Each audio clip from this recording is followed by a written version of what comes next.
जैसा कि हमने लास्ट एपिसोड में देखा कि एक आदमी एल्डर के पास जाता है और एल्डर के ग्रैंडसन से बोलता है कि वो ज़ेंग-हू और तीजू को मरवाना चाहता है। तब खुश हो जाता है और उसके साथ डील कर लेता है। न्यू एपिसोड के स्टार्ट में हम ज़ेंग-हू को देखते हैं जो कि वो जिंगसेंग ट्रेयर बिन। तभी ज़ेंग-हू के सामने दो आदमी आ जाते हैं जो कि बहुत ही ज्यादा पावरफुल थे और देखने से ऐसा लग रहा था कि जैसे वो ली तियान के ही साथी हैं। उन दोनों आदमियों को देखते हुए सब लोग डरते हुए वहाँ से भाग जाते हैं और तभी ज़ेंग-हू कहता है कि आखिर तुम लोग कौन हो। वो दोनों ज़ेंग-हू के ऊपर अटैक करते हैं लेकिन ज़ेंग-हू उस अटैक से बच जाता है और उसके बाद उन दोनों पर अटैक करता है तो वहाँ पर हर तरफ मिट्टी और धुआं फैल जाता है। ज़ेंग-हू कहता है कि आखिर तुम दोनों करना क्या चाहते हो।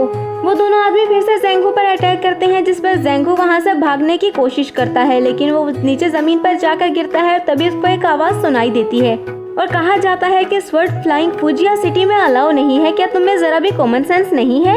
तुमने बाइज़ेन को मारा है और उसके बाद तुम सोचते हो कि तुम्हें जिंदा छोड़ दिया जाएगा। ज़ेंग-हू डरते हुए वहाँ से भागने लगता है और वो दोनों आदमी उसका पीछा करने लगते हैं। उन दोनों में से एक आदमी ज़ेंग-हू के सामने आकर उस पर स्वर्ड अटैक करता है लेकिन ज़ेंग-हू उससे भी बच जाता है और कहता है कि मेरी किस्मत अच्छी थी जो मैं बच गया, वरना यहाँ पर मेरी लाश पड़ी होती। लेकिन एक जगह पर जाकर ज़ेंग-हू थक जाता है और रुककर सांस लेने लगता है। तभी उसे ली तियान की आवाज आती है। ज़ेंग-हू कहता है कि ओह, तो ये सब तुम्हारा प्लान था मुझे यहाँ पर लाने के लिए। इतने में ली तियान के और भी साथी वहाँ पर आ जाते हैं और ली तियान कहता है कि तुम इतने पावरफुल नहीं हो कि तुम्हें यहाँ पर लाने के लिए मुझे कोई प्लान बनाना पड़े। नेक्स्ट सीन में हम तीजू को देखते हैं जो अभी भी उस स्वर्ड को कंट्रोल करने की कोशिश कर रहा था लेकिन उसमें वो अभी भी कामयाब नहीं हो पा रहा था। वो बहुत ज्यादा स्पेल्स को कास्ट करता है लेकिन उस स्वर्ड को कंट्रोल नहीं कर पाता है और वो स्वर्ड हर तरफ हर चीज को डिस्ट्रॉय करने लगती है। तीजू बहुत ज्यादा एनर्जी देकर उस स्वर्ड को काम कर लेता है जिसके बाद कहता है कि क्या मैंने स्वर्ड को कंट्रोल कर लिया है। सीतुनेन कहता है कि तुमने स्वर्ड को काम तो कर लिया है और इसको कंट्रोल भी कर लिया है लेकिन तुम्हें कंट्रोल करने के बाद भी केयरफुल रहना होगा क्योंकि तुमने ब्लड रिफाइनिंग टेक्निक को यूज किया है तो ये स्वर्ड कभी भी गुस्से में आ सकती है और इस बात का ध्यान रखना कि ये स्वर्ड कभी भी डैमेज ना हो। इतने में तीजू को बाहर कुछ लोगों की आवाजें सुनाई देती हैं और तीजू जैसे ही देखता है तो वो ली तियान के ही लोग थे जो कि तीजू को ढूंढने के लिए आए थे। वो जैसे ही आकर रूम का दरवाजा खोलते हैं तो वो देखते हैं कि रूम बिल्कुल खाली था और वो जैसे ही विंडो की तरफ देखते हैं तो समझ जाते हैं कि तीजू वहाँ से भाग गया है। तीजू बहुत ही तेजी से स्ट्रीट में चलने लगता है और वो सब उसका पीछा करने लगते हैं। तभी तीजू एक टावर को गिरा देता है ताकि उनका ध्यान बढ़ सके। तीजू वहाँ से फ्लाई करके जाने की कोशिश करता है लेकिन सब लाइट्स ऑन होने लगती हैं और तीजू कहता है कि ये कैसी फॉर्मेशन है, अगर मैं अपनी पावर्स का यूज करने की कोशिश करता हूँ तो उनको पता चल जाएगा। तभी वो सब लोग भी तीजू के पास पहुँच जाते हैं और उसको रोकने की कोशिश करने लगते हैं और तीजू कहता है कि ज़ेंग-हू तो अभी तक मार्केट में ही है। तीजू उन सबसे बचते हुए भागता है और एक जगह पर जाकर देखता है तो कहता है कि ज़ेंग-हू तो यहाँ पर नहीं है, मुझे लग रहा है कि कुछ जरूर गलत हो रहा है, मुझे जल्दी से जल्दी ज़ेंग-हू को ढूंढना होगा।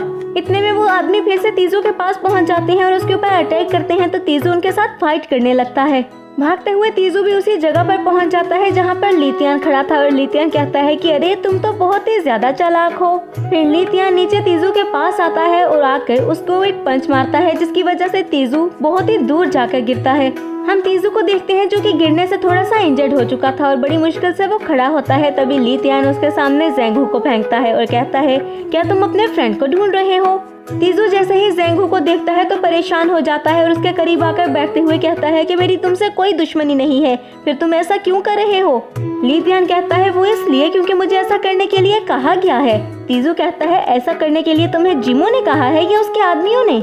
ली तियान कहता है कि इतनी ज्यादा जल्दी क्या है, मैं तुम्हें सब कुछ बता दूंगा। और उसके बाद वो तीजू के ऊपर स्वर्ड अटैक करने ही वाला होता है कि तीजू उसके ऊपर उसे स्वर्ड से अटैक कर देता है जिसको उसने अभी कंट्रोल किया था। वो स्वर्ड भी उसका कुछ भी बिगाड़ नहीं पा रही थी। तभी तीजू को समझ आता है कि उसको यहाँ से भागना चाहिए। वो हर तरफ मिट्टी को फैलाते हुए वहाँ से बहुत ही तेजी से निकलते हुए अपनी टेक्निक का यूज करते हुए बिजली की तेजी से भागने लगता है। ली तियान कहता है कि तुम्हें मरने का बहुत ज्यादा शौक है, यहाँ पर सिर्फ एक मैं हूँ जो फ्लाई कर सकता हूँ, मेरे अलावा कोई भी नहीं।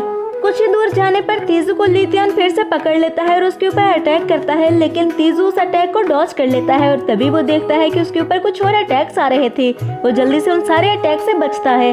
तीजू फिर से भागने लगता है और तभी ली तियान हंसते हुए कहता है कि तुम्हारे पास तो बहुत सारे ट्रेयर हैं, तुम्हें मारने में मजा आएगा। भागते हुए तीजू कहता है कि मेरा तिलिस्मन तो फेल हो रहा है, मैं और ज्यादा नहीं भाग पाऊंगा। और तभी ली तियान कहता है कि फुजिया सिटी में कोई भी मेरे हाथों से बचकर नहीं जा सकता अगर मैं उसको ढूंढ रहा हूँ। और फिर ली तियान उसके ऊपर बहुत ज्यादा अटैक करने लगता है जिसकी वजह से गाँव की बहुत सारी चीजें भी डिस्ट्रॉय होने लगती हैं। हर तरफ हमें इलेक्ट्रिसिटी, धुआं और तबाही देखने को मिलती है। तीजू लांटीन्स को देखता है और कहता है कि ये इनकी वजह से ही ये फॉर्मेशन बनी हुई है, मुझे इसको खत्म करना होगा। और सारे के सारे लैंप को वो तोड़ने लगता है और इसे देखकर लीथियान को बहुत ज्यादा गुस्सा आता है और लीथियान कहता है कि तुम्हारी हिम्मत कैसे हुई मेरी फैमिली की फॉर्मेशन को तोड़ने की।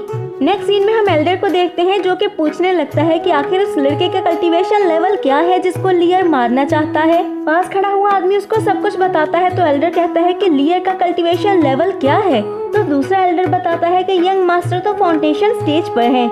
एल्डर कहता है कि फिर तो टेंशन की कोई बात नहीं है, लीथियान उसको बहुत ही आसानी से हरा देगा और अगर इस फाइट में सिटी थोड़ा सा डिस्ट्रॉय हो भी गया तो फर्क नहीं पड़ता। तभी लीथियान अपनी स्वॉर्ड बाहर निकालता है और ब्लड रिफाइनिंग टेक्निक का यूज करते हुए वो कहता है कि तुम मुझसे तो बच गए लेकिन अब मेरी स्वॉर्ड से नहीं बच पाओगे। तीजू जैसे ही थंडर एनर्जी देखता है तो कहता है कि आखिर ये क्या हो रहा है। लीथियान की स्वॉर्ड बहुत ही तेजी से तीजू का पीछा करने लगती है और तीजू भी बहुत ही तेजी से उसे बचने के लिए भागने लगता है। लीथियान तीजू को देखता है और कहता है कि इसे टेलीपोर्टेशन भी आती है, ये तो मैं हासिल करके ही रहूंगा। और सीतुनैन कहता है कि तीजू क्या तुम ठीक हो, जिस पर तीजू कहता है कि हाँ मैं ठीक हूँ। तीजू फिर से अपने स्वॉर्ड से लीथियान के ऊपर अटैक करता है जिसकी वजह से उसकी फेस पर थोड़ा सा कट लग जाता है और लीथियान बहुत ही ज्यादा गुस्से में आ जाता है। तीजू उसकी तरफ देखते हुए कहता है कि इसके पास तो युआन जिंग ट्रेयर है। तीजू स्वॉर्ड का यूज करते हुए फाइट करने लगता है लेकिन वो बहुत ही ज्यादा वीक हो रहा था क्योंकि उसके अंदर इतनी ज्यादा पावर नहीं थी जितनी के लीथियान के पास थी। लीथियान फिर से अपने जॉइंट स्वॉर्ड से उसके ऊपर अटैक करता है लेकिन वो फिर से टेलीपोर्ट हो जाता है। तो लीथियान कहता है कि मैं भी देखता हूँ कितनी बार तुम टेलीपोर्ट होते हो। इसके साथ ही हम सीतुनैन को देखते हैं जो कि तीजू को कहता है कि मेरी सारी पावर खत्म हो रही है, अब मैं मूव भी नहीं कर पाऊंगा और ना ही तुम्हारी हेल्प कर पाऊंगा। तीजू कहता है कि मास्टर आप फिक्र न करें, मैं कुछ करता हूँ। और तभी वो फॉरेस्ट को देखकर कहता है कि यहाँ पर कुछ गलत है। अभी हम लीथियान को देखते हैं जो कि फॉरेस्ट को देखता है तो उसे एल्डर की बात याद आती है जिन्होंने बताया था कि वो फॉरेस्ट मियाज़मा से कवर्ड है। वहाँ पर बहुत सारे पॉइजनस क्रिएचर हैं और अगर कोई उसमें चला जाए तो हमें नहीं पता कि वो वहाँ पर क्या कर रहा है और उसे ढूंढना बहुत मुश्किल हो जाता है।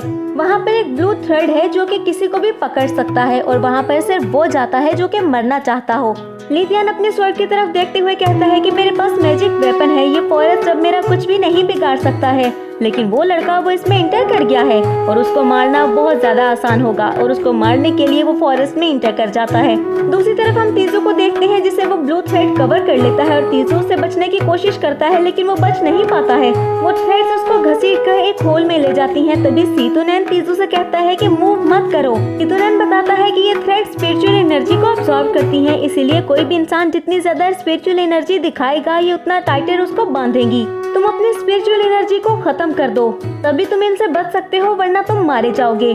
तीजू अपनी स्पिरिचुअल एनर्जी को स्टॉप करके उन थ्रेड्स को खोलने लगता है और फिर पीछे मुड़कर वो लीथियान की तरफ देखता है। सीतुनैन कहता है कि मेरे पास थोड़ी सी पावर बची है, मैं तुम्हें यहाँ से भागने में हेल्प कर सकता हूँ।